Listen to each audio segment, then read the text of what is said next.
Makanya supaya hidup kita tidak rugi, kalau hanya mengejar dunia, kita hanya sebentar merasakan kenikmatan itu. Tapi kalau kita mengejar akhirat, ya bagaimana nanti kita bisa beruntung di dunia dan beruntung di akhirat. Nah itu yang penting. Nah, ini betul-betul dikatakan orang-orang yang beruntung. Ya, siapa orang yang beruntung itu diantaranya, tapi saya tidak akan menyampaikan semuanya, mungkin 1 sampai 3 saja. Yang pertama adalah kita yang mempunyai keyakinan, keimanan kepada yang gaib, yang kita tidak mampu melihatnya. Kita tidak kuasa melihatnya, kita tidak bisa melihatnya dengan panca indera kita, yaitu yang dikatakan gaib. Allah itu bagi kita gaib karena kita tidak mampu melihat Allah, tapi Allah itu ada wujud. Malaikat, kita tidak mampu melihat malaikat, tapi malaikat itu ada. Begitu juga hal-hal yang suka mengganggu kita, jin, setan dan sebagainya, itu juga gaib bagi kita karena mereka tidak bisa dilihat oleh kita. Mungkin hanya orang-orang yang khawas, orang-orang yang khusus, orang-orang pilihan yang diberikan kemampuan untuk melihatnya. Itu harus, keimanan kita itu harus benar-benar, tidak boleh ragu. Nah, itu salah satunya. Yang selanjutnya adalah yang mendirikan sholat.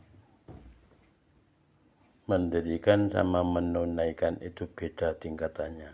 Sama-sama melaksanakan, tapi tingkatannya berbeda. Lebih tinggi yang mana?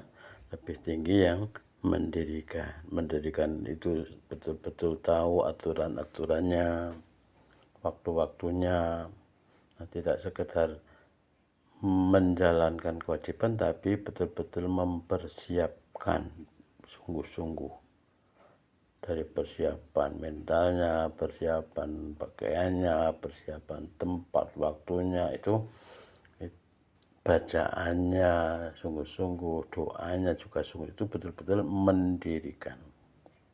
Nah ini tingkatannya beda nanti sama yang kalau sekedar menunaikan itu begitu menjalankan ya udah bebas, tapi kalau mendirikan itu betul-betul kita yang membutuhkan Allah, tidak sekedar menjalankan kewajiban.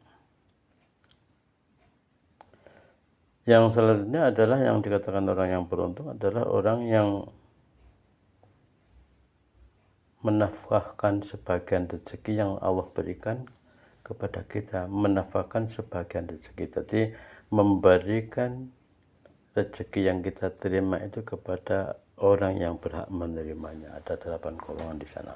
Nah ini kalau kita dalam menerima rezeki atau menerima apapun yang diberikan oleh Allah kepada kita, sebagian kita berikan kepada orang lain yang berhak menerimanya, itu namanya